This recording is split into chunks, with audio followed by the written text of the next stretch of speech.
Magandang araw, I-Believers! Ako po si Shanea.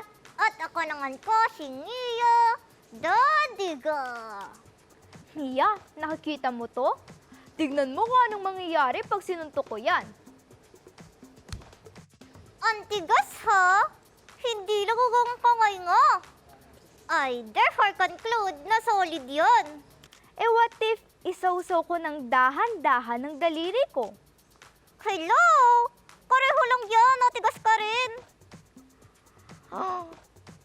O ano, solid o liquid? I therefore conclude na liquid yan. Hello! Hi! Hello ko.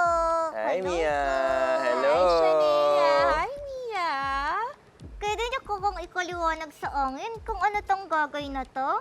Solid o liquid? Actually, yan ay isang non-Newtonian fluid. Non-Newtonian fluid?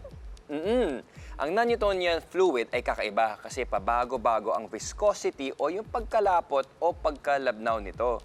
Depende sa stress o puwersa na i-apply mo dito.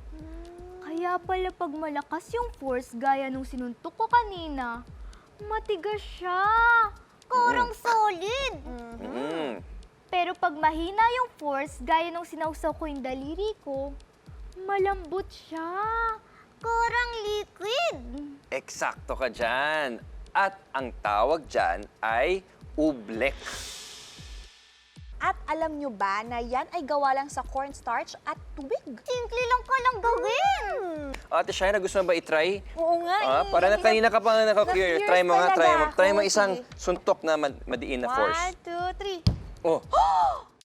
Pag-insert ng finger. Lumulubog siya. Di ba? Parang fluid siya ngayon. Oh. Ang galing niya talaga, ladies. At saka, hindi lang kayong very talented sa pag-ventriloquist, no? Curious, kailan ka ba nagsimula maging isang ventriloquist?